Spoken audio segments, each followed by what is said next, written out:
all about. One thing I just want to ask you guys too, do you have Kahoot list, as an app on your phones? Do you guys have that? Does everybody? That's not a link. I'm sorry, what? Can you give me the app link to do it online? Well, but if we do it in class, you need the app though. Right? No. Unless you have your computer with you. Or we can do it on our phone. That's what I have been doing. Well, right, but you have it on your phone so that you can, so if I ever pulled that up in class, Yeah.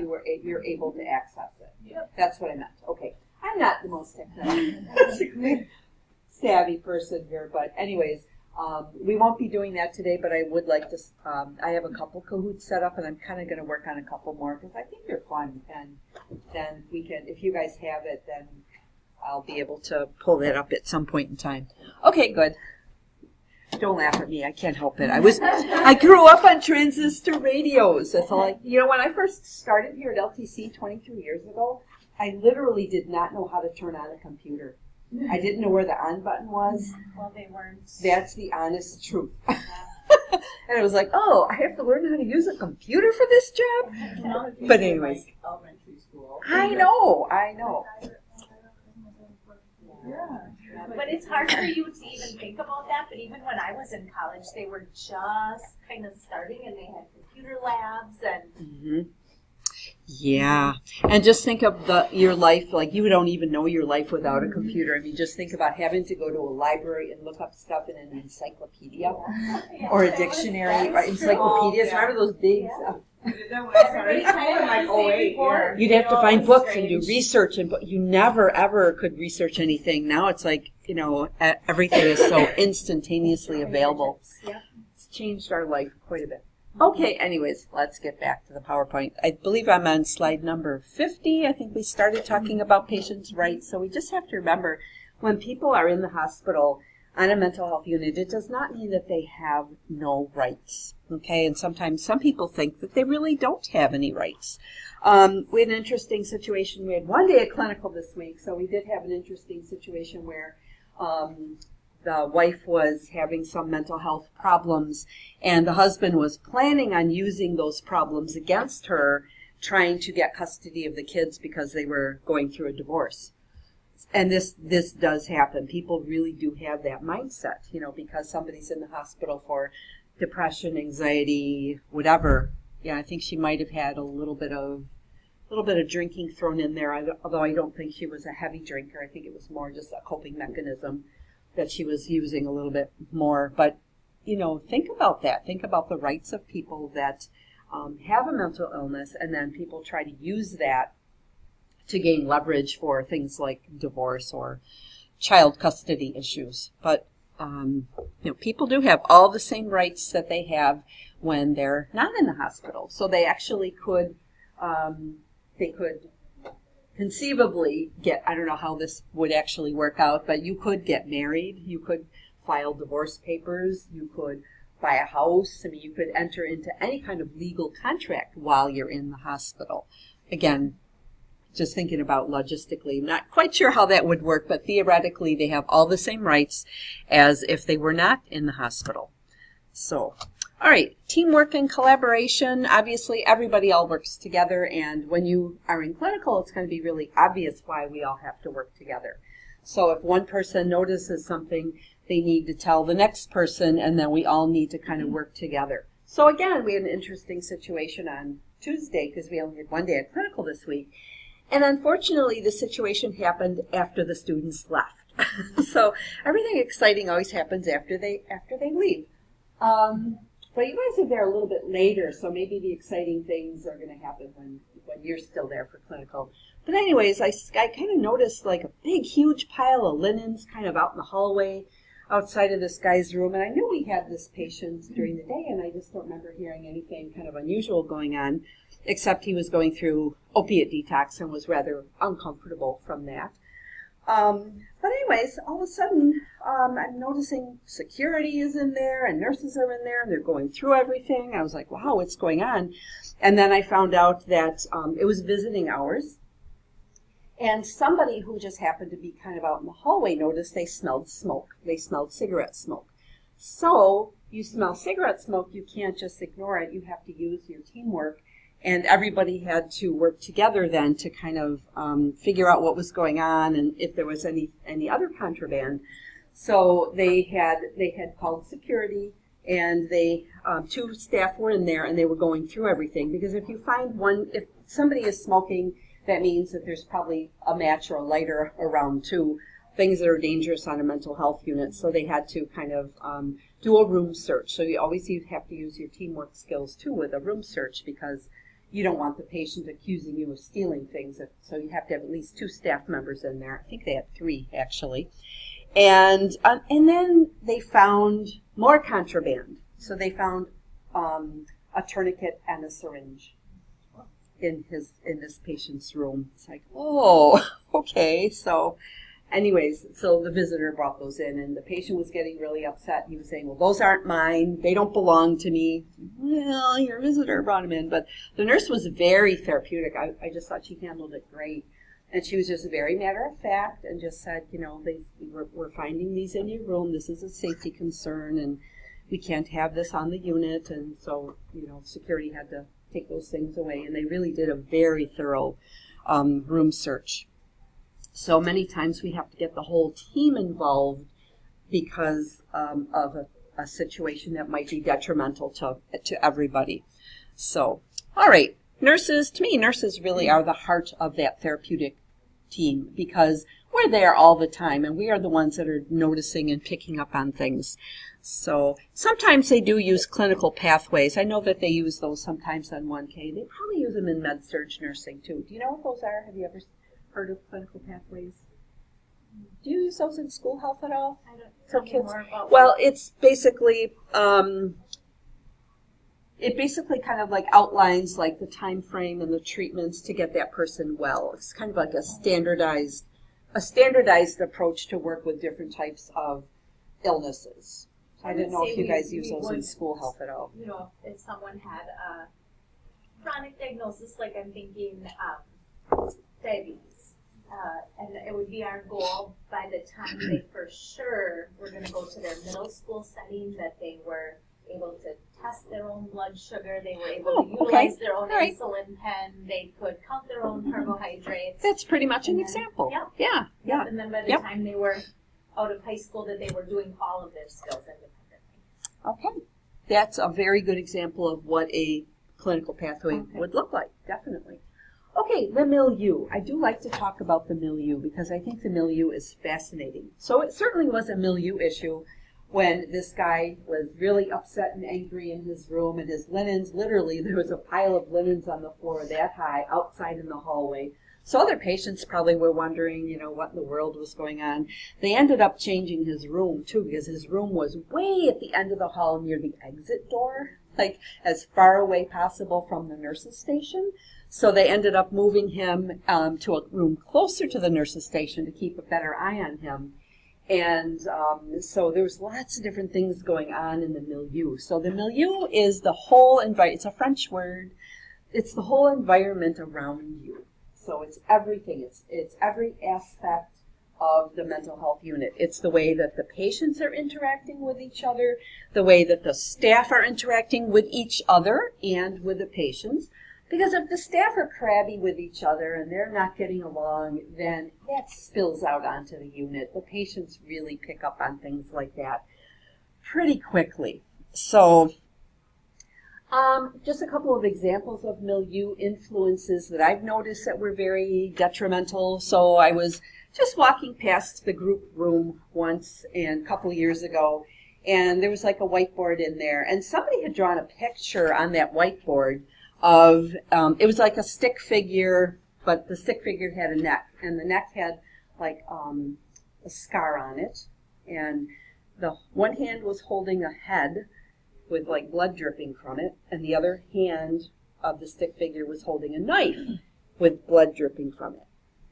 Okay, that's like on a whiteboard in a room where any patient can go in and watch TV, or they have groups in there. So I walked past that and I kind of looked and was like, that's a bad milieu influence. And so thank goodness there were no patients in the room, because I thought that was kind of disturbing, right? The picture was a little disturbing. And I knew who drew it, because there was one patient on the, unit that had a scar on his neck. So I knew exactly, who did it. So first, before I erased it, I quick got the nurse because I wanted the nurse to see it too. And then we erased it. And then the nurse we had the patient too. The patient was being discharged that morning. Would you be a little concerned if somebody was being discharged and they drew that picture? So that became a milieu issue. And so the nurse needed to talk to the patient and call the doctor and let the doctor know, what was going on. But just think how disturbing that would be, if somebody else had walked in and seen that. I think another big milieu influence, which I found out, I talked to the charge nurse, and we can't do anything about this, but the television. There are some shows sometimes that are on the television that are just awful. I've walked in on rooms where nobody's in there, and there's that show that's like Naked and Afraid or something like that, and they're, it's like, no, turn, put on a cartoon or something. Or sometimes things are just really violent.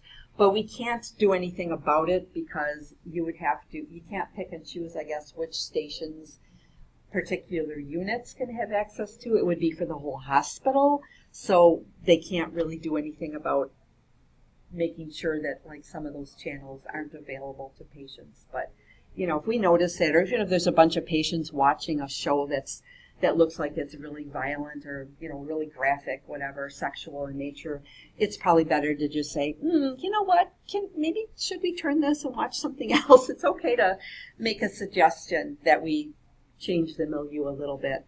It's what people say out in the hallway. Sometimes patients say things out in the hallway that are very disturbing. I had another milieu disturbance where somebody was on the phone and they were getting louder and louder, and staff wasn't around to really hear what he was saying, but he was starting to describe him sexually abusing a child, loudly. So you gotta nip that stuff in the bud. We can't. That's a really bad milieu influence. And he was talking loud because he was telling his grandma about his sexually abusing this child. You just never know what you're gonna run into. So the nurse really has to manage the milieu and make sure that things are safe. Another milieu problem that I had once, and this involved a student. So I had a student that was African American, and we were in the med room and we were getting some meds together. And out in the hallway, there's a telephone right out in the hallway, right outside the med room. And the patient was talking about African Americans and how he hated them and he wanted to kill them. And it was just he was just getting more and more and more escalated and loud and angry. And so I looked at her and she looked at me and I said, and this is breaking a rule, but it was a safety thing. Students are not allowed in the med room by themselves. So I said, she was the only one in the med room. I said, her and I said, you stay here. I'm going to go out there and find the staff so that they can take care of this situation. Because I didn't feel safe having her come out onto the unit, especially because, the phone is right here and the door is right here to the med room. So there was no way I was going to let her out. So I made her stay in the med room until we got the situation under control, got security up there, got him away from the phone, and, had the situation taken care of.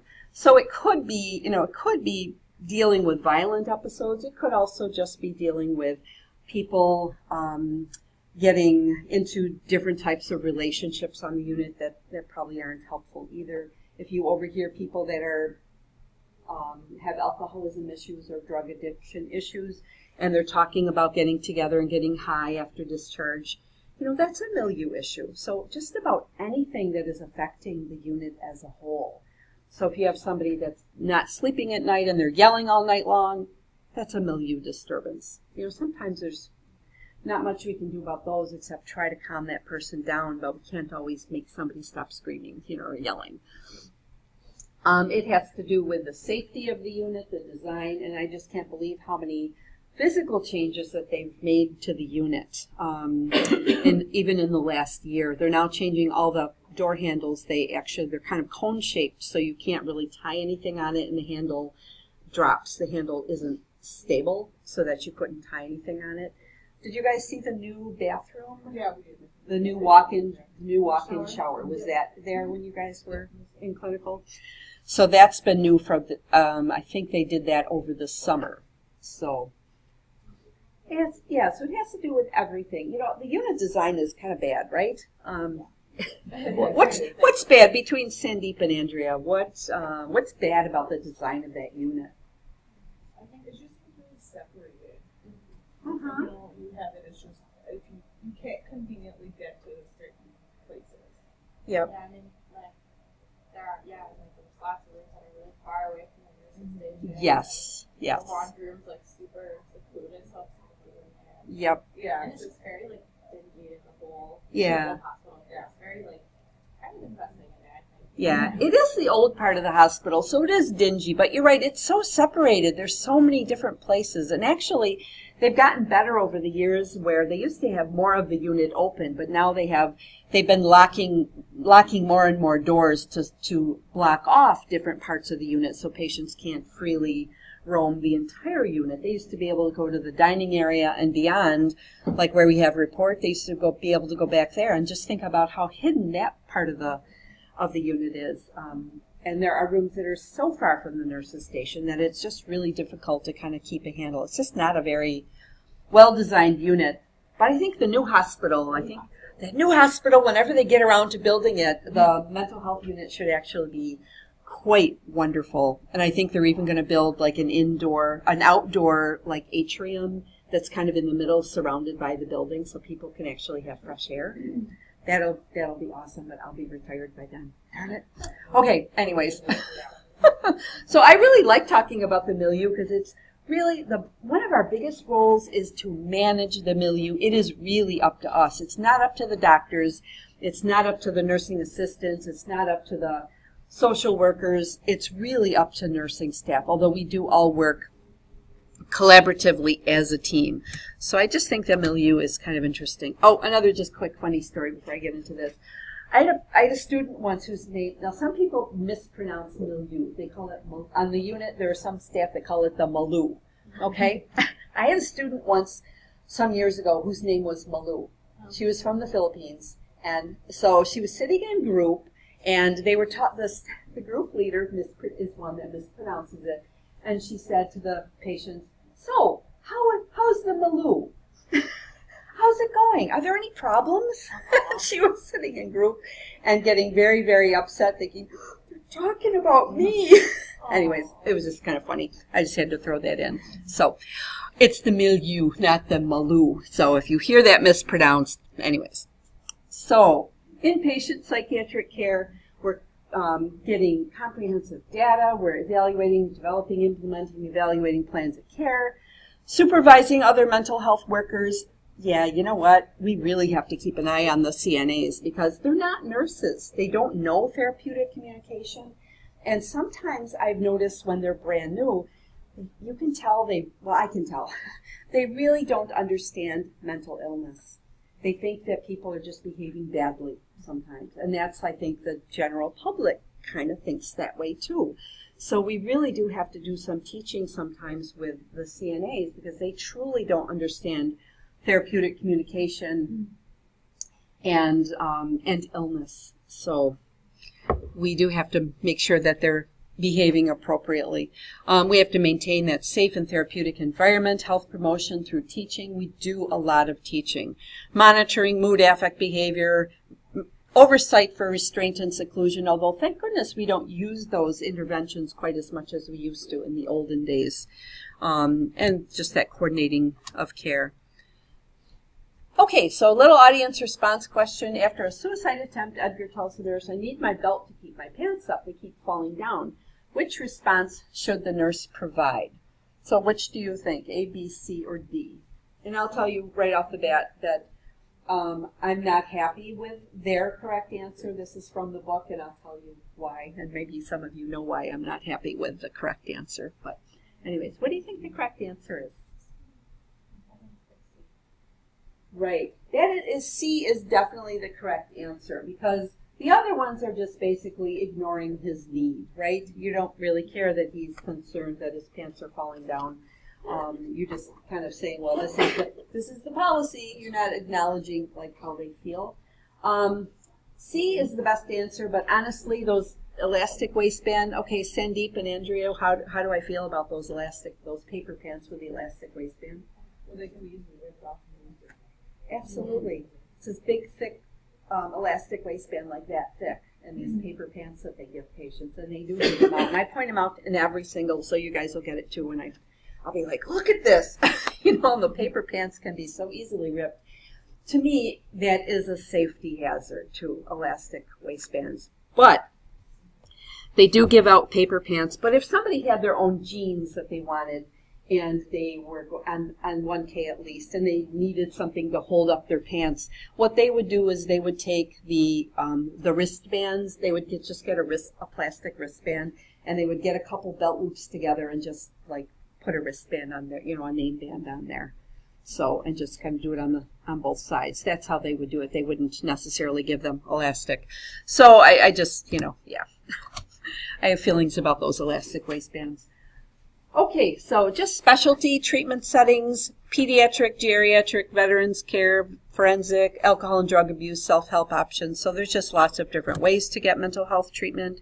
And now we're going into Chapter 5. Which is Western tradition, Eastern tradition, culture. So culture is kind of an interesting aspect. I really feel like, I do wonder sometimes if people of different cultures get good mental health care. I really do, because we have our culture. We are so deeply ingrained in our own culture, our own beliefs. I just wonder if sometimes we really, especially if there's a communication issue. Did you guys either see, Sandeep or Andrea, did you see any kind of? I would say, Panic Center or whatever it is. Okay. And the son was at the mental health. The son was dealing with mental health issues where his mom was basically saying, deal with it, you're the older son. Oh, yeah. Okay. Deal with it. Like, man up is basically what she was saying to him. Okay. And he was trying, but Yeah. I don't think she was really understanding Yeah. So, his mental health. yes, definitely. So if I you, think he was making excuses. okay, yes. And that's, sometimes that's not only a cultural thing, that can be, again, we can also see that in our American culture too. Sometimes that same attitude, but maybe even more so if you have some cultural beliefs that are not necessarily believing in mental illness the way that we do. So, so our Western tradition, we have our identity is found in our own individuality, right? We're our own unique person, and we get our values. We value autonomy, independence, self-reliance, right? We want to be independent. We don't want to rely on anybody. Those are all good things, but on the other hand, maybe they make us a little too separate too. We feel, well, I don't know. I kind of agree and disagree with the mind and body are separate entities, because I do think that more and more we're realizing that they're not separate. The mind affects the body affects the mind. So disease has a cause and treatment is aimed at the cause. I would say that I would agree with that. Time is linear and success is obtained in preparing for the future. Eastern is very different in that the family is more of the basis for identity. Body, mind, spirit is one entity. Time is circular and recurring. You're born into a fate. It's your duty to comply. Disease is caused by fluctuations in opposing forces. So just a very different way to kind of look at life. And indigenous cultures place the significance on the place of humans in the natural world. Do you know what some types of, what are some examples of indigenous cultures, kind of what we're thinking about? Native American, definitely.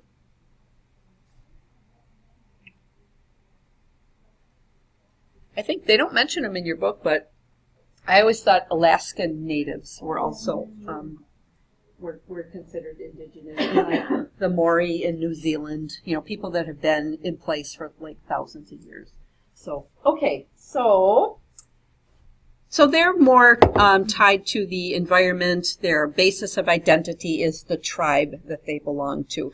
And they're an entity only in relationship to other people. So, and then disease is that lack of harmony between the individual and the environment. So again, a different way of looking at health. So we have to think about that impact of culture on mental health. So, enculturation is just the process where you become, you learn about your culture and you adapt its, the culture's values and norms. Has anybody ever traveled to a different country or lived in a different country for any period of time? No? I like Okay. All right. Oh, okay. All right. How long were you there? Week and a half? Okay. So did you find yourself as you were there, like kind of trying to get into the culture, trying to adopt some of the culture? Yeah, it was pretty hard. It was hard seeing how they live there compared to how we live. So Okay. I felt bad. Like poverty, Yeah. things like that, the way that people live? Mhm. Yeah, for sure. I can share an example. Sure. So in Manitowoc, we have a large population of Hmong students and families. And so this is what's occurring to me when you're doing this part of your lecture, Mhm. like many different experiences, things that from a Western perspective, teachers were trying to advocate to help students. We got to work with translators who are within the Hmong culture. Sure. And they were hired by our district strictly to translate what I said as the nurse, but because there were only 2 of them for our whole district, they would translate what I said as the nurse, but then they would say things like, okay, Nurse Kelly, I also want to tell you this about our culture. Like, I'll give an example. I had a student who was very young, and he had 2 thumbs. He was born like with a separate digit that came off his thumb, and he really wasn't. And I had just started for the school district, so I was new and whatever. And this teacher was really bothered by it. She thought that as a young child, he would be teased because it was unsightly, but yet it didn't cause him problems in his work. It didn't seem to be a problem for him, Okay, so I chose to kind of have that conversation with the family and the translator, and so the translator communicated what I said, but then told me that in their culture, it is a sign of like godliness to have a separate. I mean, Interesting.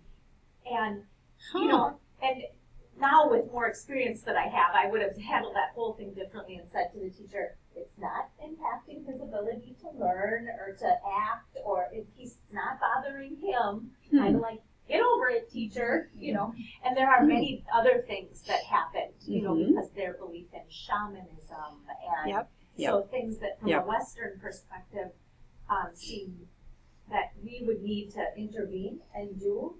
Their culture does not believe that at all. And sometimes it's hard to separate that because we're schooled in Western medicine. And like I had a boy I was very worried about because he was extremely anemic because of his diet. And he wasn't keeping up with his classmates. He was tired in the classroom. I was really, really worried about him. He was very pale. It was very obvious to me. But his family believed because he was presenting unlike their other children that he was headed towards being a shaman himself. And when the translator helped me understand that, I had to provide, still enough information to the family but respect their beliefs, and we had to kind of go about that very slowly and making sure he was okay. And I found it to be very hard for these children because they're living in a home where this is their world and this is what their adults are telling them is right. But then they go to school or in their Western environment and we're telling them it's wrong, which we shouldn't do. Right. It was very confusing for them as children. Yes, and that's a good point because sometimes they have to be whatever culture they're in at home, and then when they're in school, they want to be American. The language that they speak at home, and then they're supposed to not speak Hmong at all at school. You're only supposed to speak English. Yep. It's very confusing. Yes, absolutely. And so sometimes those kids actually can develop some self-esteem issues and some depression related to that. But as the nurse, I had to say, we have to back off, teacher. I respect all of your information, but I needed to advocate as the nurse for my patient in those situations. Yep, exactly. That's really funny that you gave that example because that is an example, that exact example is in a discussion question for my online class. Oh. That exact scenario. So that's interesting that it's a real scenario. Wow. Okay. And he was a first grader. Interesting. I mean, he was completely powerless in the situation. Yep. So Ah, very People get raised interesting. with my daughter. We speak more like native language. Like we'll speak English and then people like that say, "Oh my God, we shouldn't when she was to school." She will learn. She will be just fine. Yeah. I'm like, we're just teaching her language just so she Yeah. communicating with like their parents and what you don't want to just have to speak English because it's so she can't handle feeling so much. And I'm like, there's so many people that speak. Yes. But that's just the biggest concern. Like, how should I learn when she goes to school? They're like, she'll be fine. Oh, Exactly. yeah. she'll be far further more. ahead because you're teaching her languages. Further ahead is absolutely right, because that is the right age to be teaching kids two languages. Absolutely. That's what I've heard. I wish that I knew. My parents didn't speak enough Italian around me. You know, their parents were right off the boat, and my parents would just speak Italian to each other when they didn't want us kids to know what they were saying. So we never, like a couple words here and there, but I really wish like that I had been taught to speak Italian from the time I was a kid. You know, Italian and English. How cool would that be? I just think that's awesome when we know different languages. You see a lot of Indian parents do that. Like they won't speak it to them, but they'll speak it to each other because they don't want it to influence or get in the way of them, the child learning English. Yeah. Like we see that so often. Like there's so many even around my age that don't speak it when they really should be able to. Mm-hmm. Their parents just won't speak with them. Yep, I get it. I'm glad you're doing it. So Kelly, you kind of finished almost my whole lecture here on. Okay. No, it's good because I think it's good that we have examples Like of. it's really happening. because- What Mary's talking about happens in modern day healthcare. Yeah, absolutely. And I just remember, and I also think that sometimes people of different cultures, I'm just not sure that they always get the best care. I'm really not. I'm going to tell you one example that really distresses me to this day. A man from, what language did he speak now? I'm going to forget what it was. Like Armenian or something. It was just something that most people around this area would not speak. And so, you know, they had to call an interpreter. It was a phone interpreter. They didn't even have a physical interpreter to be right there to assess this guy. So he couldn't speak any English at all. They used the phone interpreter. I don't really feel like he got a thorough workup and really a thorough evaluation. He was suicidal. And then he kept saying, no, I just want to go home and take care of my son. I just want to go home and take care of my son, you know, through the interpreter. I don't think that they really explored with this man. So he went home and he committed suicide. You know, he was in his 50s.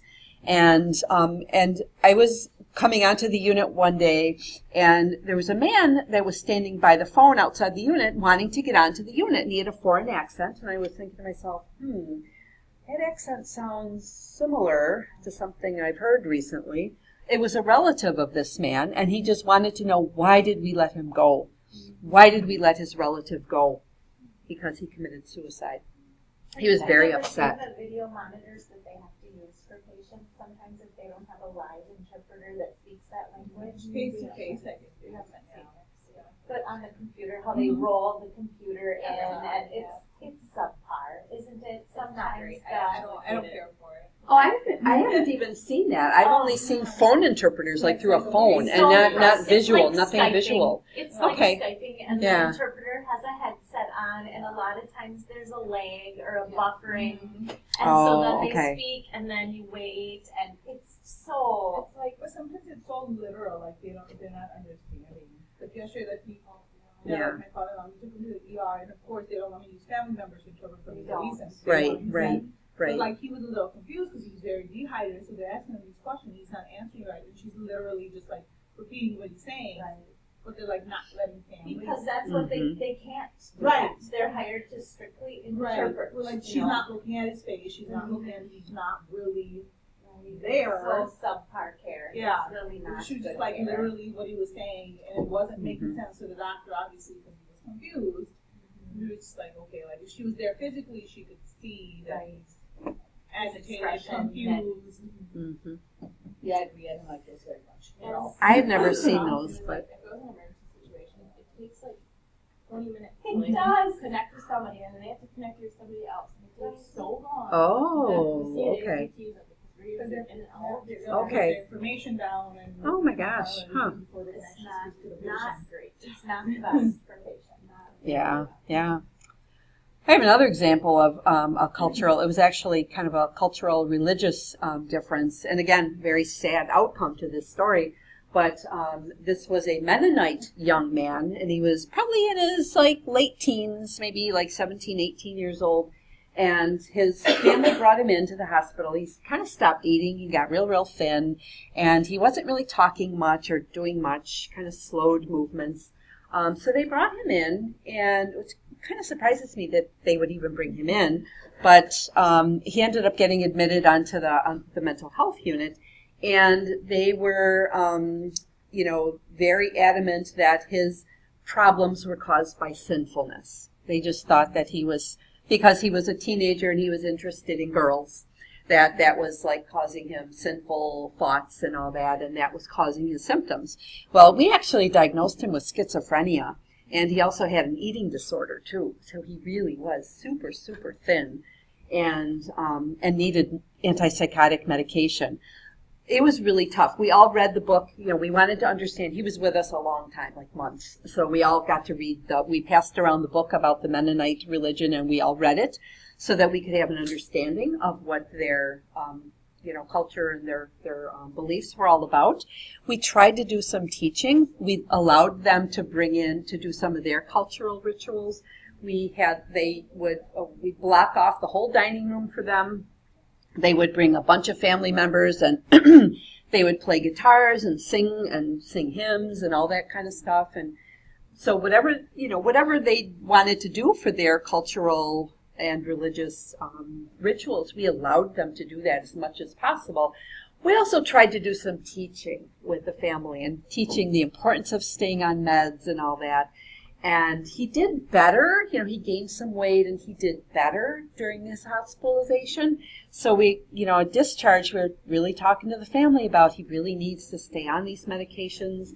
He probably still will need some Ensure supplements every now and then to kind of keep his weight going, because it was in a good direction, but he was still quite thin. And then, unfortunately, this kid went back home with his parents, and they pretty much were saying the same things to him, like, it's your sinfulness, and they stopped his medications. They did not let him take the medications, and he ended up dying, it's very sad.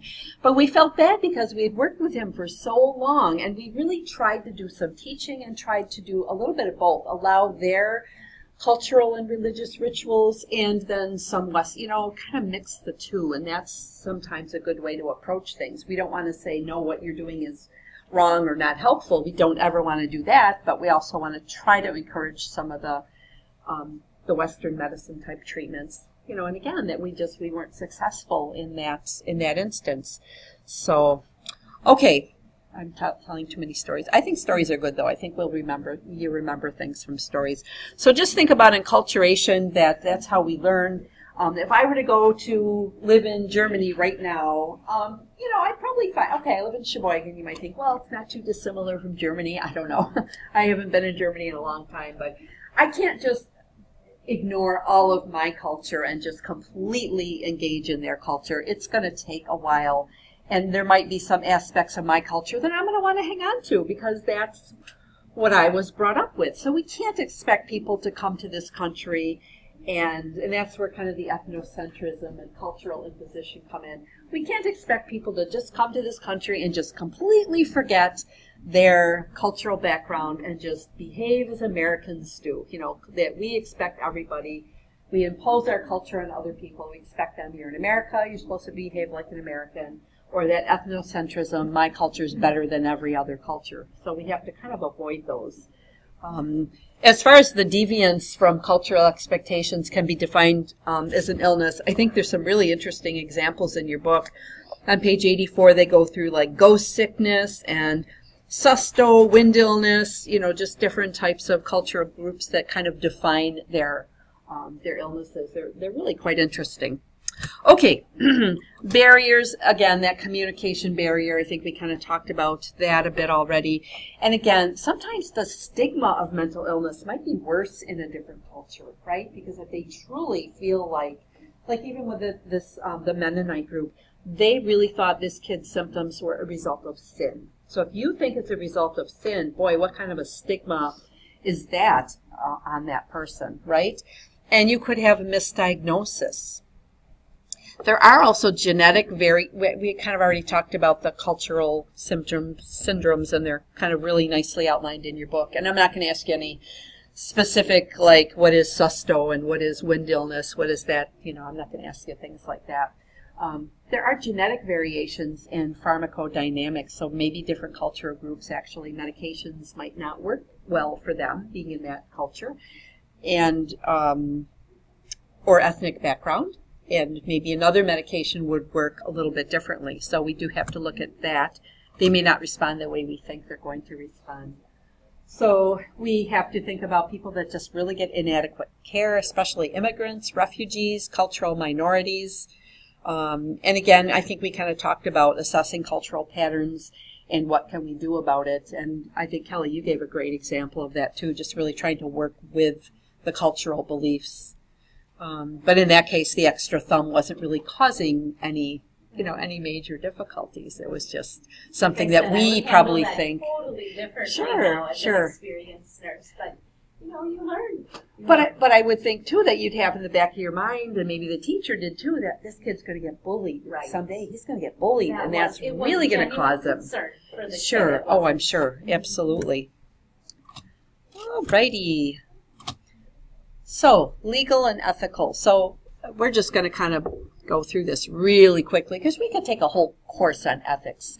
So, just thinking about, beliefs of what's considered right and wrong, and then that dilemma, sometimes we get ethical dilemmas in healthcare. That's a conflict between two or more courses of action, each with favorable and unfavorable consequences. So, you really don't know exactly what to do. So, that does happen in healthcare at times. Can anyone think of an example of an ethical dilemma? Something you've run into or read about or heard about? Yes. Well, actually, my first day orientation as an LPN, I already worked as a CNA, and the nurse went on break and left me alone, which was fine, but my family members came up, and his mother she's on comfort care, and she just started her an antibiotic for pneumonia. He wanted to know, me to tell him if he shouldn't be doing that, he should just let her die, and I was like, I can't tell you that. Wow. And I was like, well, maybe not this time, but someone's going to have to tell me when to stop. And I was like, that speaks to his need for, he really did have an underlying need of processing. Yeah, and I was like, she wasn't that sick, so I was like, well, it's not this time, but no. I didn't know what to say, and the nurse was like, she came back after he was gone, and I was like, I didn't know what to say to him, and you can't really tell him, I don't think. Even if it was, maybe shouldn't have been doing that, I don't think he was really supposed to say that to them. It was their decision, not yours, so. You have to look at, do they have advanced directives and all those types of things? Was there a power of attorney? He was the power of attorney. He was the power of attorney. Oh, okay. And it was activated, and he was able to make this. But he was probably struggling with that. Yeah, I think it was speaking his internal turmoil. Oh my goodness. And sometimes it's okay to say that to someone. I don't really know what to say to you, but it sounds to me like, kind of those reflective questions. You're internally struggling with what's going on with your mom. Maybe there's somebody here that you could talk to about that. Using some therapeutic communication. Yeah, the other thing you can do in situations like that is sometimes just giving people factual information about their loved one, especially like if they're getting close to the dying process. Just telling them, well, their blood pressure is now 80/40. Their pulse is now 32. You know what I mean? Just kind of giving them factual information sometimes can help them kind of assimilate, I guess things are, are getting worse. We can tell them that, usually. So, yeah, that's a tough situation to be put into. Yeah, for sure. So, another ethical dilemma that I kind of think about that we see from time to time is, who do you give a liver to when you're thinking about a liver transplant? And you give a liver to somebody who has the illness of alcoholism. Maybe they're at that point where they're going to need a liver transplant. That can be an ethical dilemma, right? So usually they require that people are sober for about a year, I think, before they can get that transplant, because feeling like, well, we could give you a liver transplant, but if you go ahead and keep drinking, then it's likely to, you're going to end up ruining that liver too. So those types of issues can be ethical dilemmas also. All right, so some of these issues, we don't necessarily need to memorize these, but this is kind of what we base our ethics on, our bioethics on. Beneficence. Anybody know Latin in here? Anybody ever take Latin? Haha, I know, I'm just joking. Kelly, you didn't take Latin? Mm-hmm. I took a year of Latin in high school. It was my favorite class ever. I loved it. I really did. I loved it so much, I signed up for Latin 2, and nobody else in the whole school signed up for Latin 2 except me, so they canceled it. So, anyways, but to this day, like, I know the Latin roots of some of these words, like veracity and beneficence. I mean, some of those words that have Latin roots that I kind of remember, so I know words because of the Latin roots. But anyways, it's a dead language. I know, I get it. So, beneficence, the duty to promote good, right? We should always be trying to do good when we're giving medical care. Autonomy is respecting the rights of others to make their own decisions, right? We always have to have these ethics kind of in the back of our mind. Justice, distribute resources or care equally so that all people get care. Fidelity, which is also called non-maleficence, so that means just do no wrong, right? I think you've probably heard that principle of do no wrong to your patient. And veracity is telling the truth. So, that was Haley, right, that was talking about, right? Did I get your name right? Okay, good. So you were kind of probably struggling with this veracity, right? To communicate truthfully. It's like, what do you say exactly to that person, and how much can you say? So, but if we're telling the truth, if we're giving factual information, and we're not overstepping our bounds, I think maybe you were worried too about overstepping your bounds, and maybe some conversations the doctor needs to have also with the patient or family. So, all right. Now, I'm just going to go quickly through these mental health laws, because the book is telling you about laws, but these laws are different in every single state. When I was in New York State, mental health laws were completely different. We never had a court hearing ever for patients. And here, when I moved to Wisconsin, I was shocked that the judge and the lawyers and the court reporter, everybody comes into the conference room where we have report, and they do court hearings right there on the unit. So, Sandeep and Andrew, did you guys get a chance to see court hearing? No, They didn't have any? Okay. Hopefully, there will be a few that maybe some of you can sit in on, because they really are pretty interesting. So anyways, basically, like in Wisconsin, we don't have two different types of voluntary admissions. So some of this is just kind of generalized for whatever happens in the United States. But people can either seek admission voluntarily, or they might come in involuntarily against their will. In Wisconsin, we call it a Chapter 51. In other states, they call it something different. So, but if you are involuntary, no matter what it's called, where you live, it is because you are mentally ill and you are a danger to yourself or others, or unable to acquire your basic necessities. So somebody who is not able to take care of themselves. But you have to have a mental illness background. Because what if somebody was a danger to other people, but they weren't mentally ill? Would they be going to jail, or would they be going to the mental health unit?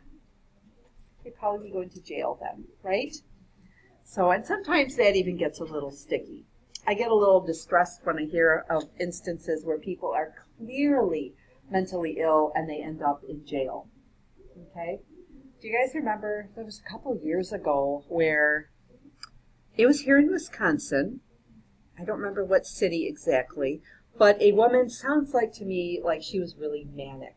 She threw a cup of coffee outside in the snow. She threw a cup of coffee at a police officer.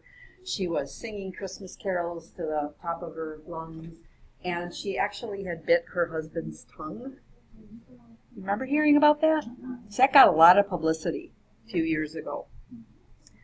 When I read the description in the paper about what her behavior was, it was like, oh my gosh, she was manic, completely manic. They took her to jail. And I think the husband didn't want to press charges or anything, because I think the husband knew that she was ill, but she had she didn't bite it. I think people were saying at first like she bit his tongue off. She didn't bite his tongue off. She bit his tongue. And then did all these other bizarre things, threw coffee at the police officer, but she was manic. She was completely not in control of her behavior because of her mania. She ended up in jail. And I remember talking to staff on 1K after that came out and said, why isn't she here? Why is she in jail? She's not going to get treatment in jail the way she would get treatment on a mental health unit. So sometimes it really bothers me when our mentally ill patients that are clearly ill end up in the jail system. Sometimes, if they're well, if they're doing better, they do something, they commit a crime, they might have to go to jail. That happens too. And sometimes, honestly, sometimes people I shouldn't say they like to go to jail, but they prefer being in jail, rather than being homeless or struggling with wherever they are, because they know they're in a safe place, they're going to get fed, they're going to have a place to sleep. That aspect happens too. But anyways, okay, I kind of digressed a little bit, but so we don't necessarily have, our Chapter 51 is probably more of that emergency admission. So they're a danger to themselves or others. And usually ours is for 72 hours. So within that 3-day period, excluding weekends and holidays, they have to have a court hearing. And they have to find probable cause that, yes, indeed, there is real reason for that person to be here against their will. Okay, so this safeguards people just being thrown into the hospital for no good reason. The doctor can actually evaluate the patient and say, nope, I disagree with this chapter. After they talk to the patient, they can leave. The chapter doesn't hold water. So the doctor actually has the right to override that because the doctor is the mental health expert. Think about it. So the police officer brings them in, but maybe the police officer doesn't have quite the same skills that the doctor does. So anyways, but they can be held up to those 72 hours in Wisconsin. And then you have to have a court hearing. If the court finds probable cause, then that person needs to stay in the hospital. If they don't, they can either sign in voluntarily if they decide they want help, or they have to be discharged. So that court hearing is really an interesting process. So we might have court-ordered outpatient treatment also. Sometimes we hear our patients go under a 6-month commitment. And sometimes students will say, oh my gosh, they've got to be here for 6 months in the hospital? No, the insurance company would never go for that. That means that they have to comply with their outpatient treatment for a period of 6 months. They're under the care of Health and Human Services. And if it's court-ordered, that means that if they don't go to their appointments, they can call the police and have them come back and bring them back to the hospital. Okay? So, all right, which person might need involuntary, so against their will, involuntary hospitalization? So somebody who has alcoholism, starts drinking again, person with schizophrenia stops taking antipsychotic drugs, an individual with bipolar, manic who's not eaten in 4 days, or somebody who repeatedly phones a national TV broadcasting service with news tips. So which of those 4 would be the priority or the person who would absolutely need involuntary hospitalization? C. Yes, definitely C. So why not the other ones? Why not D? C is the right answer. Right, exactly. They may be delusional, but you could be delusional and live in the outside world, right? You can. And we can't throw you into the hospital because you're delusional. And thank goodness laws have changed in the last, how many years I've been practicing, almost 38, because it used to be that you could involuntarily lock somebody up in a hospital for being delusional. And we could actually give people medications against their will just because they were delusional and they weren't hurting anybody. So I'm really glad to see that those laws have changed. So if you have schizophrenia and you stop taking your medications, you might eventually need hospitalization, if you become a danger to yourself or others. So, but that's not the situation at this point. So habeas corpus and a least restrictive doctrine. So that means that people do have a right to that court hearing, and they do have a right to fight the fact that they are in the hospital. against their will, and we do want people treated in the least restrictive environment. So if they could do outpatient, we'd rather have them do that than be in a hospital and a locked unit, unless it's, absolutely necessary. So we really have to be very, very careful when we're thinking about that. And then when we discharge people, there's something called a conditional release. What we call it is a settlement agreement, and that might be different in different states. But there's a bunch of conditions that they have to sign that they will comply with in order to be discharged. So they have to take all their meds, refrain from drugs and alcohol, keep all their appointments, take their medication as scheduled, things like that. They sign it, the lawyer signs it, it is a legal binding document. They miss an appointment with their therapist picks up the phone, police go get them, they bring them back to the hospital. So sometimes we might see patients that break a settlement agreement and then they're back in the hospital again. Unconditional release means it's just a regular discharge. You're better, you're discharged. And there's no legal binding way to make them follow up with what you'd like them to follow up with. So it's really up to the person. And then you could be released against medical advice. Have you seen people, even in other settings that you've worked in, get discharged AMA? Yeah? So what do you try to do? If somebody says they want to leave AMA, what's the first thing you should do? Your insurance won't cover your stays. That's what I heard. Well, so even if you leave, yes. Your insurance may not cover the charges you have put on thus far as you staying here. Uh-huh. That is actually true, and I do think we need to educate patients that. They'd be responsible for those costs. Right. Yes, they are. Yes. Mm-hmm. And I think, I know the adolescent side is like $3,000 a day, the adolescent unit. I'm not sure about our side, is probably close to that. So if you think about thousands and thousands of dollars, and most of our patients don't have those types of resources. But what's the other thing that you might want to ask them? You definitely need to educate them on that aspect. That might change their mind. But what else can we tell somebody or ask them if they're wanting to leave AMA? Okay, yeah, to find out what's going on that they are wanting to leave. Maybe it's that they're not getting certain needs met. Maybe there's something that you can do to encourage them to stay and get the help that they need. But if they are on a mental health unit, if they are acutely a danger to themselves, if the doctor feels that they're a danger to be suicidal or homicidal, the doctor can actually not discharge them AMA and turn that into a medical director's hold and keep them in the hospital. And then they have to have a court hearing in 3 days, the same way as if they came in. Even if they come in voluntarily. If they say they want to be discharged AMA and they're suicidal, we can't let them go, for that safety reason. Okay, makes sense? All right, why don't you guys take a 10-minute break. Okay, patients' rights under the law. So people do have a right to treatment. So they have a right that we treat them, and they have a right to refuse treatment. And I think, again, we sometimes struggle with this, the right to refuse. People can refuse their medications. They have that right to informed consent. So just thinking about the right to refuse treatment. Anybody work in a nursing home? Okay. Have ever worked in a nursing home, even as a CNA? Do nurses sometimes sneak pills to residents, like hide them or disguise them or tell them, here's your pudding, and they don't say, here's your medicine in your pudding? We're not really supposed to be doing that. Really, we're not. Legally, we're not supposed to be doing that. So they do have a right to refuse treatment, and we might think, they have dementia, they can't really make a good decision about that, but honestly, we are not supposed to be sneaking medications into food or drinks.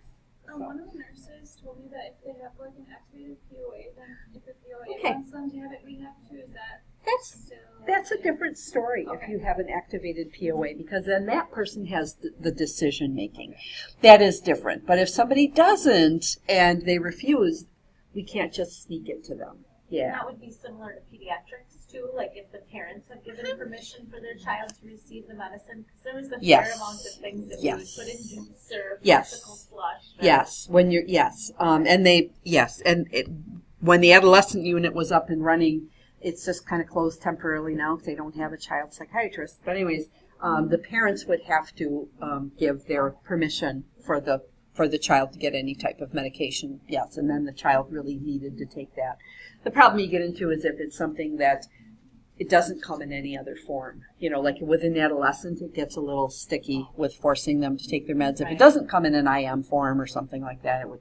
But anyways, so that informed consent, and we do medication consent forms on the mental health unit, but that's different from this informed consent. So did you guys get to do those at all, Sandeep? And I'm going to pick on you.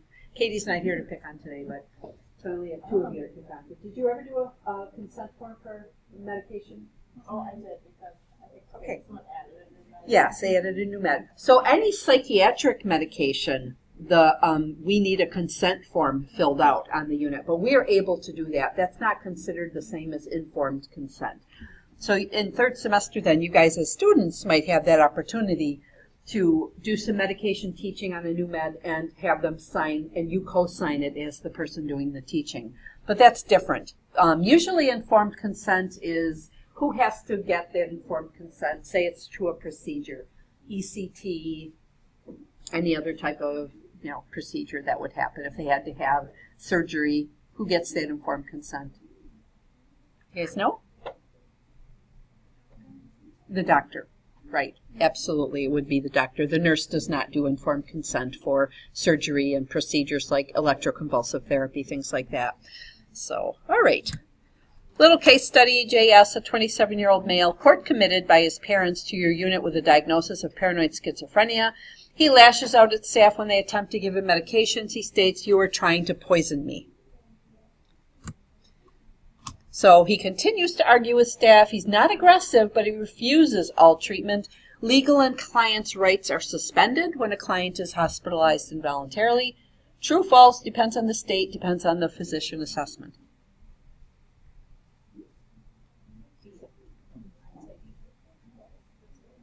Actually, it's false because he can refuse treatment, right? He can refuse treatment. I guess I was going off how you said if the physician thought he was. Oh, okay. So, if the physician thinks somebody is, if they're wanting to leave, if the physician thinks, yes, it applies to discharge. The physician can stop the discharge, stop the AMA, and actually put them under a legal hold to keep them there. So, but no, they're not. Their rights are not ended or suspended when they're hospitalized involuntarily. They still have the same rights that anybody has. So, the family of JS then asks if you can force him to take his medications. How do you respond? Can we force him to take his medications if he is not aggressive? Right? He may be psychotic, he may be delusional, maybe he's hallucinating, and we know he needs his meds, but we cannot force him to take his meds if he is not aggressive. So if all of a sudden he were to strike out at staff, could we medicate him against his will? Could we give him an injection if he wouldn't take it by mouth? Then yes, under that circumstance, we would be able to medicate him against his will. So, all right. So let's go under, I'm not going to really talk about restraint and seclusion, except that, again, the principle of the least restrictive care. So if somebody has behaviors that are so difficult, sometimes they might be restrained temporarily. We don't really use seclusion much anymore, and that is putting somebody in a locked room so they can walk around in the room, but they can't get out of the room. We don't use those procedures very much anymore, but the patient has a right not to be in those types of restrictive environments if they really don't need to be. Right to confidentiality. Oh, go ahead. Aurora has one of those things. Can you show that? It's like literally kind of like about that size. Mm-hmm. It's like padded. So yes. Yeah, they do have that padded room. Really, well, it's white. It's supposed to reinforce positivity, but I don't know. Even I'm not claustrophobic. If somebody would close that door, I mean, I was already thinking about I'd probably be more freaked out if that door is closed with a padded room. Right. Even if it's bright, I wouldn't do that. So you know what, Sandeep, that's a good thing to bring up, because actually if somebody did have claustrophobia, that would not be an intervention. You would not lock them in a room. Or if they've had like a past history of child abuse and maybe they were locked in a closet or something and that would be a trigger for them, create a panic situation. So no, we wouldn't use that. We would probably, if their behavior was so out of control that it was dangerous to you, the rest of the milieu, themselves, then they may have to be restrained. And that would be much more easily tolerated than being in a locked room. So, good point. We had them at my school. What did you have? We had Like a padded room? We did. Oh, really? Yeah, Oh, that's because interesting. Some of the schools Wow. are classified for students who have emotional behavior disabilities, and they qualify for special education because of that disability. Oh, okay. Sometimes Wow. they did not even leave the classroom. They were educated one-on-one with a teacher in a special classroom because their behaviors, they couldn't go out to a regular classroom. Gotcha. Now, more Wow. often than not, that room, some of the kids actually craved that room, as odd as it Oh. might sound, because Okay. they knew where the boundaries were. The door was open. Mhm. It was quiet Yep. in there. They knew what they could expect in that room, so they would actually take breaks. They would choose to have a break in that room. Or I guess I would probably kind of provide them more normality and expectations versus chaotic Right. when they don't know what's going Right. on. It's control Mhm. environment. Yeah. And then sometimes it had to be used though for the safety and protection of others. The child had to be removed from the Yep. classroom, and then there's a window, and we had to be outside the door because they very unsafe situation. Yeah. And we don't use those very often, but the patient has a right not to be in those types of situations unless it's absolutely necessary. So the right to confidentiality, well, we all know what confidentiality is, right? So we have to think about not telling other people information, not divulging information to somebody's boss about their treatment, not opening if they happen to get a package or mail. We can't just open it. We usually, what they would do if somebody did get a package or mail to the unit, they would open it in front of the patient because, you never know, somebody could put contraband in there. So they do have that right to confidentiality. All right. Eventually, JS agrees to electroconvulsive therapy, which again, I didn't write these. These come from the textbook. I'm thinking to myself, well, if you have schizophrenia, ECT isn't really the treatment for that. That's really more for depression. But anyways, which member of the team is responsible for giving his informed consent? Physician. Okay. So HIPAA, confidentiality. There is something, and again, I think you probably should know that by now. Confidentiality after death. So that's another interesting aspect because somebody has passed away doesn't mean that now all of a sudden we can talk about them freely and we can share confidential information, especially about their about any health issue, but about their mental health issues. We can't talk to family members about confidential things. We can't talk to friends or family members, our friends and family members, or theirs, details about their psychiatric history. So, and then there's confidentiality of professional communications. Obviously, we have to share things with the treatment team and people that might be providing aftercare, but the patient has to actually give us consent to give information to other agencies where they might be getting care. So we can't just automatically tell people. So we really do have to protect confidentiality. We do have two exceptions, though, that are very, very important. The duty to warn and protect third parties, and then child and elder abuse reporting. So the duty to warn. So somebody in the hospital says that they are homicidal towards somebody, and they are going to, if they run into this person when they're discharged, they are likely to kill them or try to kill them. So should we keep that to ourselves and hope for the best, or what should we do then?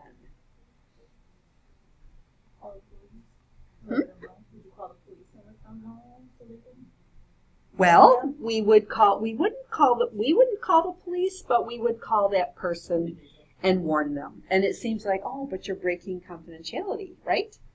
We are, but it's okay in this condition because it's for that person's safety. And usually that person will call the police and get a restraining order.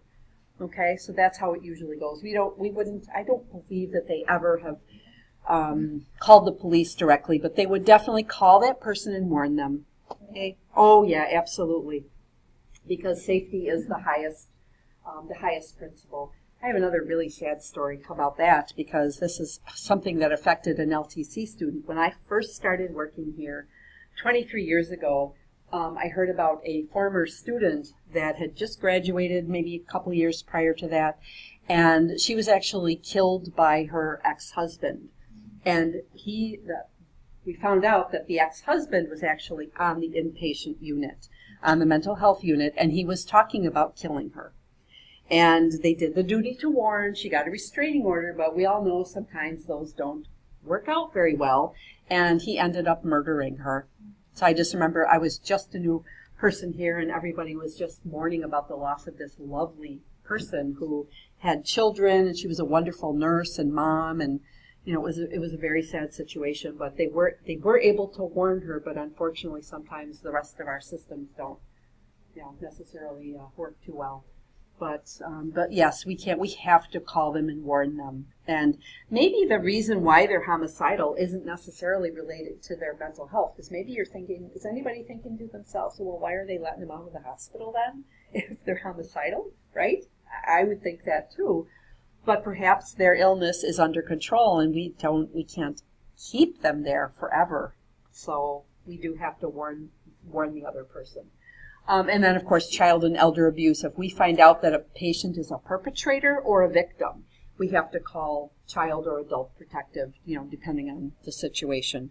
And again, it's kind of like breaching confidentiality, but we have to do that. We're mandatory reporters.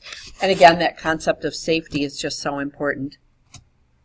So I don't really care if you know what tort law and intentional, whatever, but the things that we can sometimes get in trouble with as nurses are assault, battery, false imprisonment, invasion of privacy, and defamation of character. And you're thinking, oh, really?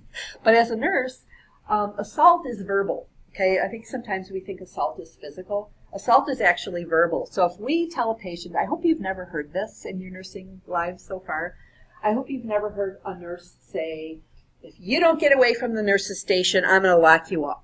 I'm going to put you in a locked room, or I'm going to put you in restraints. If you don't stop talking to me, or if you don't stop bothering the staff, I'm going to put you in restraints. Has anybody ever heard anything like that? I'm seeing head shakes of no. That's good. I'm glad, because I have. Okay, so if we're threatening somebody with consequences of being locked up, or I'm going to call security and they're going to drag you down to your room, whatever. Honestly, I've heard those things. That is assault. Okay, so we can be in legal trouble for that. Battery is putting hands on when it is not necessary. So I've seen this happen. It was years ago. I think the culture on 1K has gone through some better changes recently.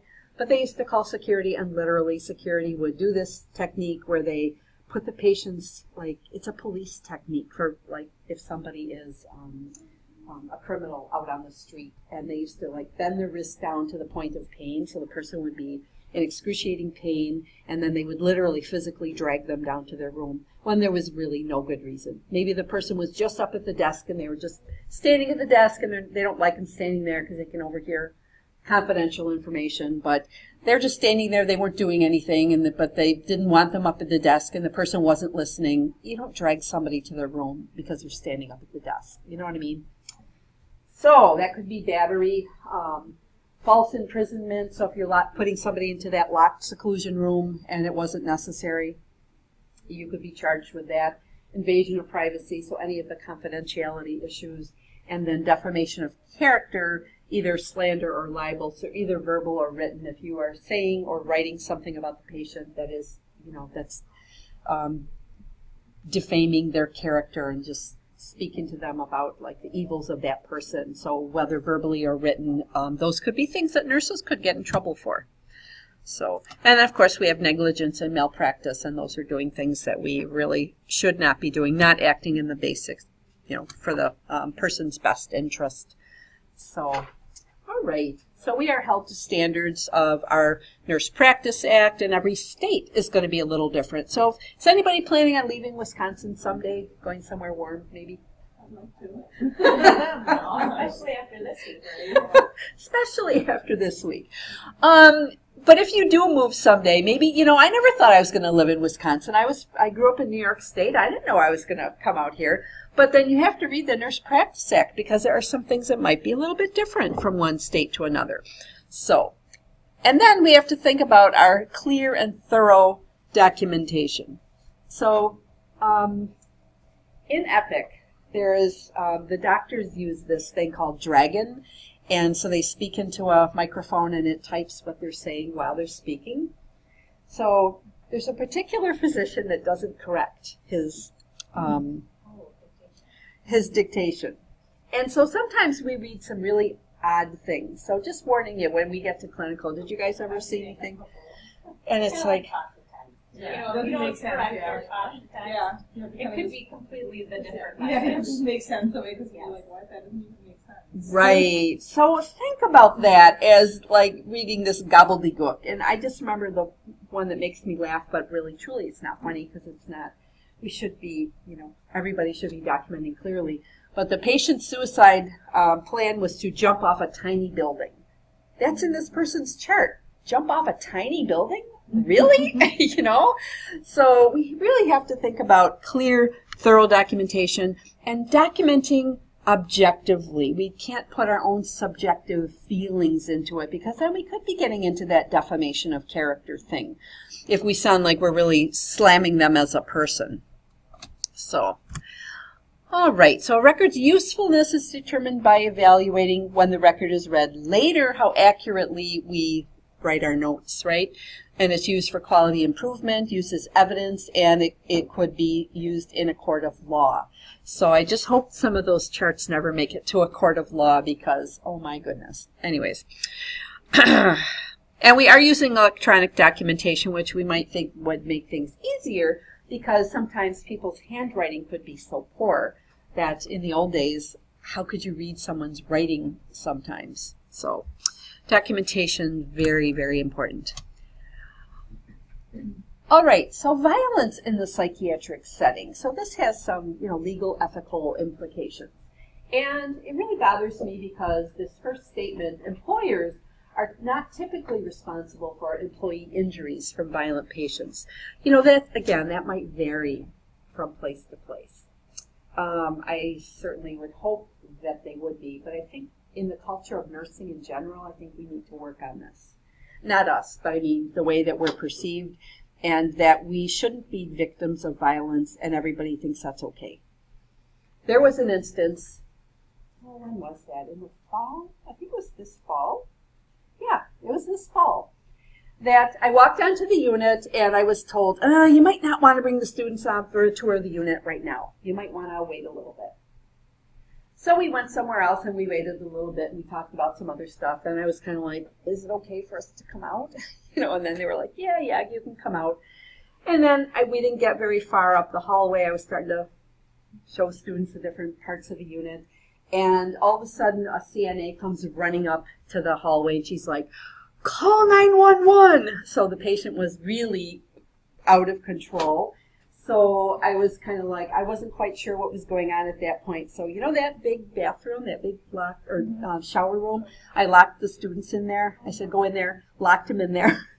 And as I was locking the door, I heard somebody say something about claustrophobia, but I was thinking to myself, well, claustrophobia or get hurt by who knows what's coming up the hallway here. So I chose to protect the students. So I locked them in the shower during that part of the unit, and they did call 911. They called the police. And I stayed out in the hallway because I wanted to make sure when things were safe and when I could at least lead the students off the unit because we weren't doing it. We were just going home after that. We weren't going to finish. We were not finishing the tour of the unit. So anyways, this person was so out of control, young female, that she hurt 7 staff members. She was kicking. She broke somebody's glasses, so he had a cut in his nose, kicked, scratched staff members. 7 people were hurt. The police came and they walked onto the unit and they said, well, what do you expect? It's a mental health unit. I was like, I heard that and I was like, really? I mean, I could tell literally, because I was kind of standing in the hallway watching, and just the way the police officer kind of sauntered onto the unit, like, why am I here? I just was very upset by that because you call the police and you want their help, because somebody is so out of control that you can't manage them. And even our security guard got hurt. I just feel like there's got to be some legal repercussions, especially if somebody is not psychotic.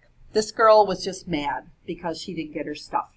She wanted her belongings. She wanted a change of clothes or something. But her clothes were all bagged up in double bags because there were bugs. They found live bugs in there. And so they bagged everything up. And they were not going to open that bag, right? Because who knows? You don't want critters in the hospital, right? That would be a big mess. So she was just mad that she couldn't get her stuff. And she was just acting out and just became extremely violent. Not psychotic at all. No dementia. She was a young girl.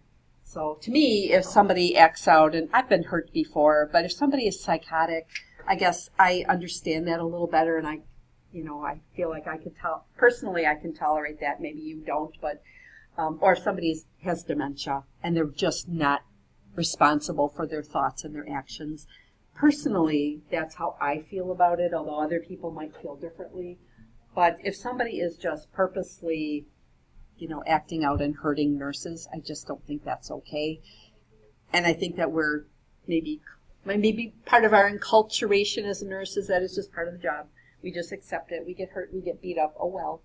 And really as nurses, we should really be working with legislators to get that changed. So I'm really kind of, this issue just kind of really bothers me. So, but, yes, go ahead. Yes, they did. They did restrain her. Finally, I think the police might have helped with that, but they weren't really going to do anything else. The thing that bothered me is the police did not press charges, and they really should have. And they have a big sign on the unit saying violence is not acceptable on this unit, and if patients are harming to their caregivers, they will press charges. And here the police came, and they didn't press charges. Would you get to the staff? They probably, well, I don't know. They probably could have maybe. The police is saying, like, no, we're not going to press charges, but if you're the one that's hurt. Well, they probably could. I don't know if anybody did, but, I mean, there they were, and they weren't going to cooperate with that aspect. So, I don't know, Sandy. That's a good question. I think sometimes it becomes evident how professions don't receive the same type of training. So, policemen are not trained like nurses are trained. Exactly. So they go through their programming and they learn police tactics of what to do. Like I can think we had many, many autistic students who would become out of control. Mm-hmm. Policemen have no idea about autism. Yep. And how to de-escalate that situation. If you call a policeman, they intervene. And whether that means tackling a student, getting them under control, they don't describe step by step what they're going to do or use they act as a policeman when they're called. It does not excuse their mentality of, this is a mental health unit, but their perception is that mental health people are violent. And we know as nurses that's not a correct perception. Right.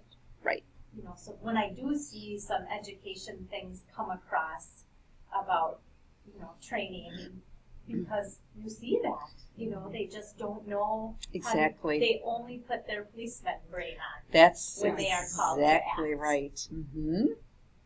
Yep. Very, very true. So anyways, we have to help set policies, create and maintain that safe environment. We need to always document a patient's potential for violence. So even if they do something as simple as this, always cracks me up because this was just kind of a funny example. But they used to have kind of like a basket like this in the nurse's station right on the counter, and it would be full of like oranges and apples and bananas, things like that, fruit, thinking it's a great way for a patient to just grab a fruit on the go. Well, anyway, so a patient once was mad at their doctor. The doctor was sitting in the nurse's station, and they picked up an orange and just hurled the orange at their doctor.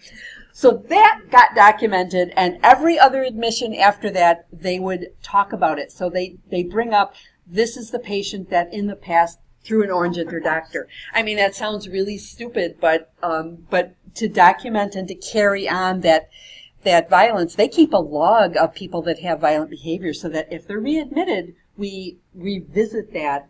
It came up too not too long ago where a patient that came onto the unit and they had thrown their meal tray at staff in the past. That gets documented, it gets passed on, it doesn't get lost, which is kind of good. Because if they have that potential, we have to remember they may do something worse or the same thing the next time. So even throwing an orange at your doctor. So, okay, so this is just another little case example. So a client died by suicide a week ago. The spouse asked, I always wondered if my spouse was a victim of childhood sexual abuse. Can the nurse disclose information to their surviving spouse? No, right? Because it's that confidentiality even after death.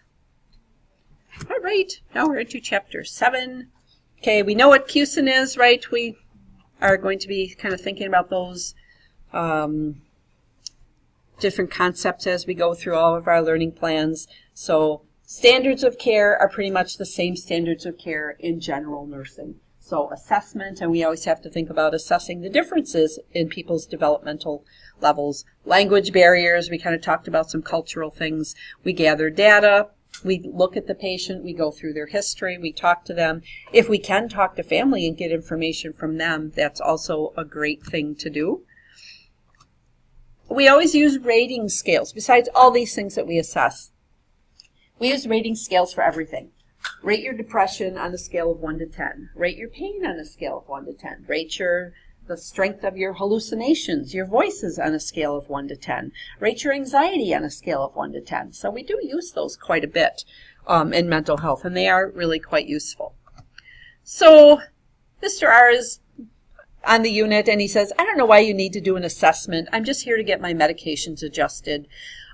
Basically, we need to do a thorough assessment on admission for everybody because there might be something else that's contributing to his condition, and maybe it's something he's not aware of.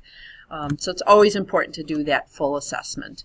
So the diagnosis, you know if the nursing diagnosis is right. They're harder in mental health, though. The problem might be anxiety, maybe because that is a nursing diagnosis as well as a medical. The unmet need, that's the problem, the unmet need. The etiology, the cause of the anxiety maybe is that the patient is undergoing a divorce and the husband is wanting them the husband's wanting to take full custody of the kids. That would be causing that person's anxiety. The symptoms, patient is shaky, tremulous, complains of anxiety of an 8 out of 10. What other symptoms you see? Okay? So, but sometimes, I don't know, you might struggle a little bit when you get to clinical about writing those. And then we always want our goals, and we want them to be achievable and realistic and time framed the same way that you write a med-surg goal. Planning, we always want to make sure that it's safe, evidence-based. That's very important. The implementation then is the interventions, and that's really the fun part because that's where you're working with a patient, you're talking to them, teaching them the whole milieu aspect and giving medications, assessing for responses, things like that. Okay, and advanced practice interventions are pretty similar. Then we always evaluate. So we just want to make sure that the patient is responding appropriately and growing and getting better. Okay. Okay, before I get into this, I just want to show you a quick video. I really do think that it sets the tone for working with people, and just kind of remember some of that when you're in clinical. So does anybody have any comments about that or any thoughts about that little short video? No, I think it's very true. You know, if someone shares something with you that is their hard moment or something, and then it's met with, oh, that happened to me too, and everything was okay, then it just really makes you feel like discounted. Yes. They're trying to kind of one-up you, or I think maybe their intention is better than that, but it's just never the right thing to do. Right. Never.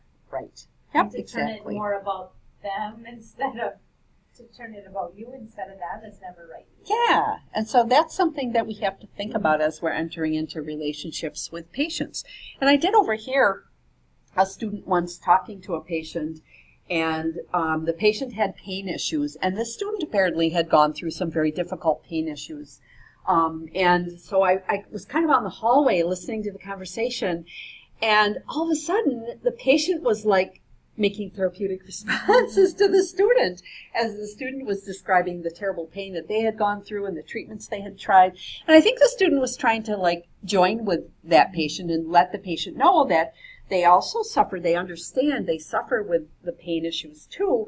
But honestly, I heard the whole conversation turn around, and all of a sudden the student was like being the patient, and then the patient was getting burdened with those feelings that the student was having and was responding therapeutically. So we do have to be really careful about that. It is not all about us. It is really about the patient when we're in there. We get our own needs met in our own social circle and with our own friends and family. Did you have a?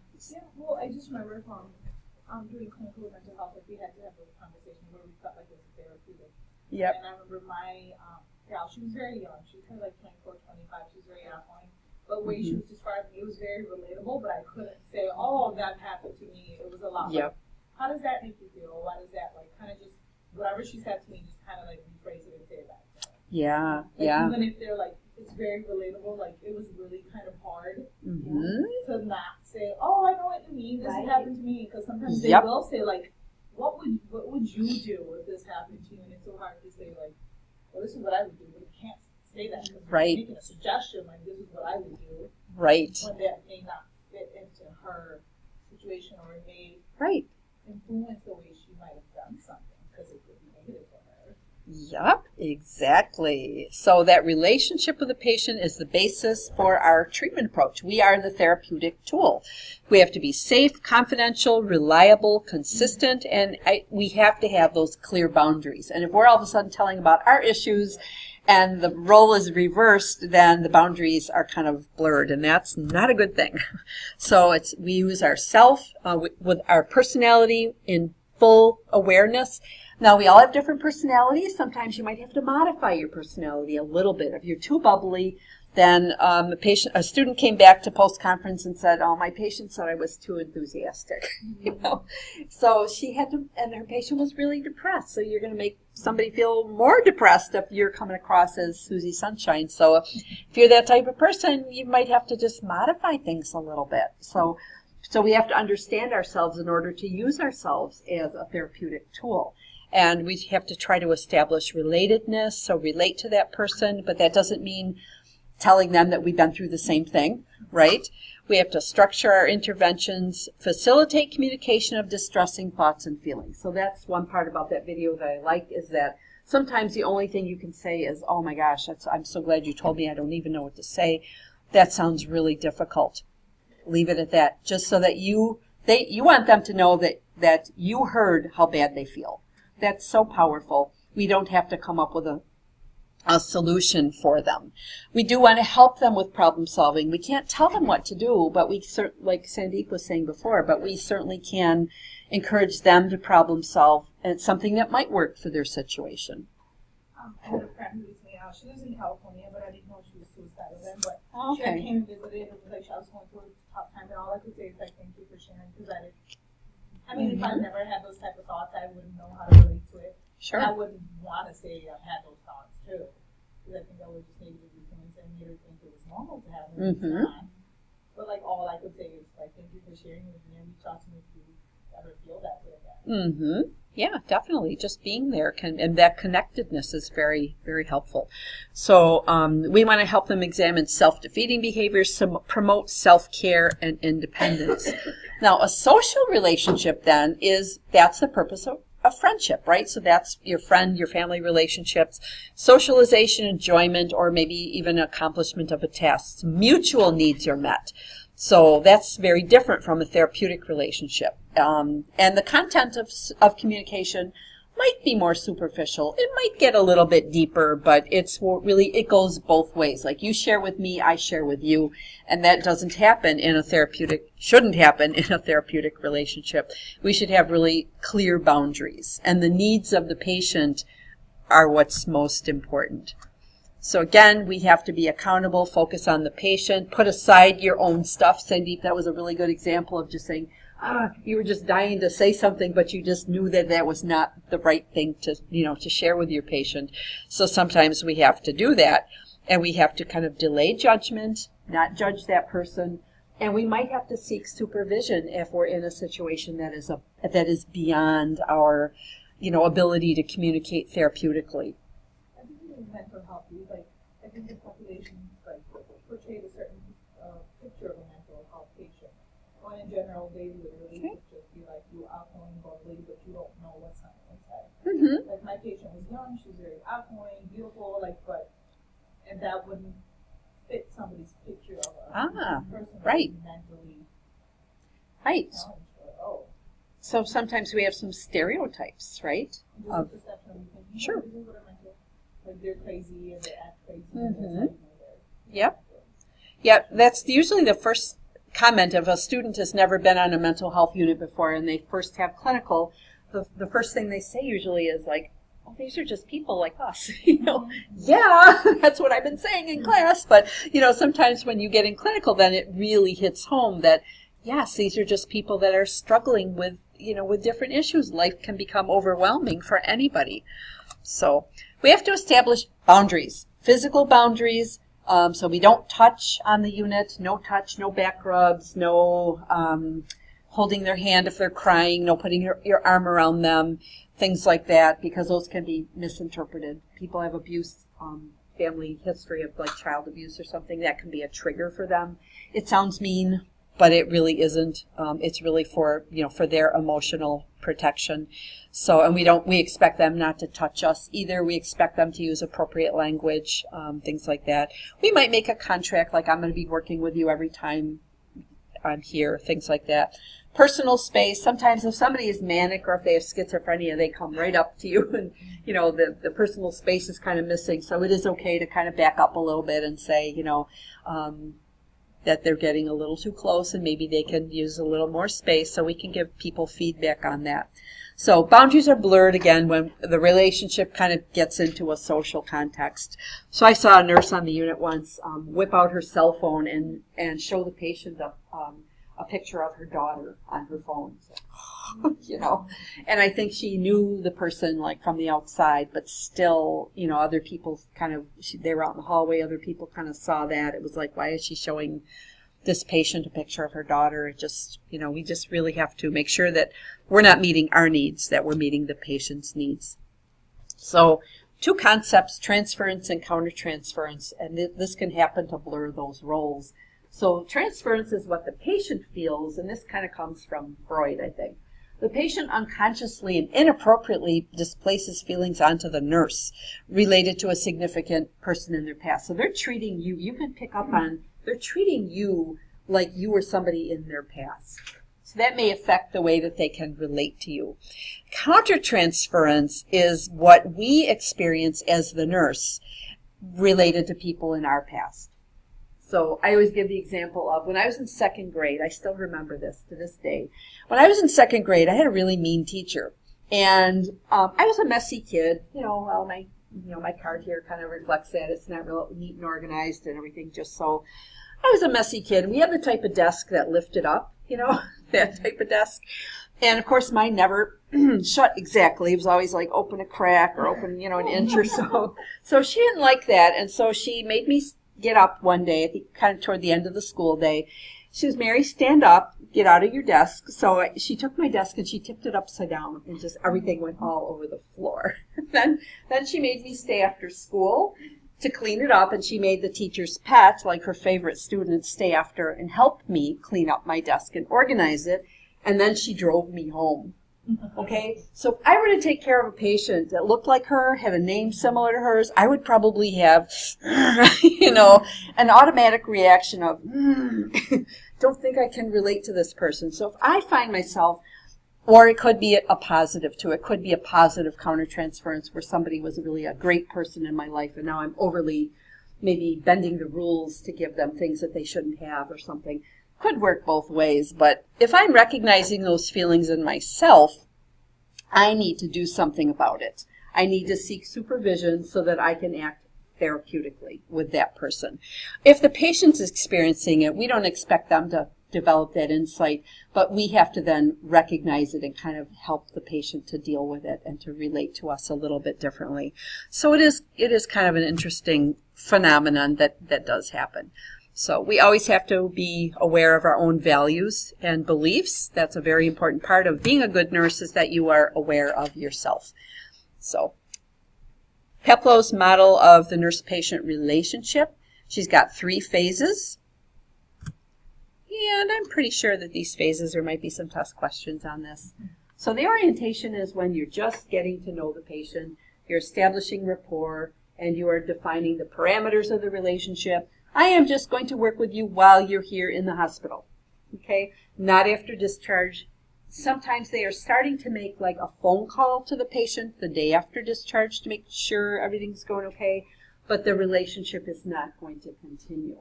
Confidentiality, you assure them of that, but if they tell you anything important that is relative to their care, you have to share it with the treatment team. In terms of termination, yes, you start right out by saying this relationship is going to end when you are discharged from the hospital. Okay, so we kind of set that right from the get-go.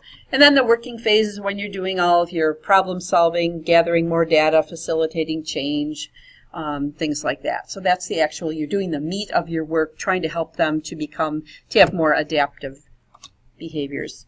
And then that termination phase is you're summarizing everything, renewing the relationship, exchanging memories, and letting the patient talk about the value of working, together with you. So that nurse-patient relationship, we have to be consistent. Let the patient set the pace. Maybe they don't want to talk to you right away. They have to warm up to you first. So remember this in clinical. That first day might be a little bit rough. They may not be able to just sit there and, tell you everything. So maybe let the patient set the pace. We have to listen. We have to promote patient comfort and trust. The patient has to have trust in you and then actively participate. So factors in us that promote growth: genuineness, again, empathy, not sympathy, giving them positive regard. So treating them like they are a valuable human being through our attitudes and our actions. Okay, suspending those value judgments and helping them develop some resources. And then just quickly, if we can get through therapeutic communication, then we'll be done with Learning Plan 1. If we go a couple minutes, like 2 or 3 minutes over, does anybody have anything urgent at 10 o'clock you're scheduled for? Okay, I'm going to try not to, but I might. Okay, so we have to think about factors that affect our communication: personal factors, environmental, relationship factors. So again, our whole aspect of our personality, how we come across, verbal, nonverbal. The environment can have to do with if you're talking to somebody out in the hallway, or if you're talking to them more in a private situation. Okay, let's kind of get into some of this. So verbal is obviously the words that we speak. Yeah, I don't think I need to read all that. Nonverbal, you know what nonverbal is, but we do have to be aware of our nonverbals. Last semester, a student was kind of standing out in the hallway with her arms behind her back. And they thought that was perfectly fine. And I was like, you probably don't want to do that, because there were a number of patients that were kind of paranoid. So if you're paranoid and somebody is like this in the hallway, what might you think? What might you be worried about if you were a patient and you were paranoid? What's behind their back? What's behind their back? Do they have a shot? Do they have a gun? Do they have, an injection for, whatever? So we have to really be careful of that. We don't want to stand like this either. Your hands on your hips, because then you look like you're aggressive. Okay, so we have to be very aware of our body posture, eye contact, all those types of things. Okay. We want our verbal and nonverbal to be the same. We want to be consistent. We don't want to say one thing verbally, but yet nonverbally show something completely opposite. Techniques. I will never ask you the name of a technique on a test question, but there absolutely will be questions that deal with which is the most therapeutic response. Picking the most therapeutic response, or which is the non-therapeutic response. So it is important to know the difference. And so this is just some of those techniques, not all, but you do have that 18 pages of therapeutic techniques that if I were you, I would look through those and make sure that you understand what type of statement is therapeutic versus non-therapeutic. So we do use different techniques to try to draw people out and help them to problem solve. We don't want to ever excessively question people, giving approval or disapproval, giving advice, asking why. So why don't we ask why? Just out of curiosity, you know, why don't we ask why? Yeah, exactly. It might seem like you're attacking them. They might become defensive. All right. Again, we've got cultural considerations as far as eye contact and touch and things like that. Okay, some of those I'll kind of avoid arguing, minimizing, or challenging, giving false reassurance, probing. You know, sometimes we ask for information that is just not necessary. I read a process recording of a student once, and this person happened to be a religious leader in the community, and there was just excessive questions about, oh, what church do you work at? What's the name of your church? How many people are in your congregation? We don't need to know that. That's not important to caring for that person and why they're in the hospital. So sometimes we don't want to be nosy. You know, we don't want to just be asking questions that it's really not necessary. Okay. And attending behaviors, just a couple more slides. I think it's 122 and I'm on 119. Okay, we're getting there. Eye contact, body language, lean forward, look like you're interested. We don't want to be standing in the doorway looking like with one foot in and one foot out like we're ready to run somewhere else, because that's not going to convey that we care about that person. And again, the whole thing about personal space, voice quality, clinical supervision helps the nurse to develop those skills better because it is an acquired skill, and there might be some situations that are difficult for you to handle. And again, that process recording is, I had to do those in school, and I actually had to do those in graduate school, and I had to record my conversation with a patient on a tape recorder. So, but it is very useful in kind of looking at our communication. Okay, as a nurse assesses a new client, the nurse makes sure the door remains open. Which type of communication factor is this? Environmental, relationship, or personal? Open door. Environmental. Okay, that's it. We did it. Next week we'll be into learning plan 2, which is anxiety.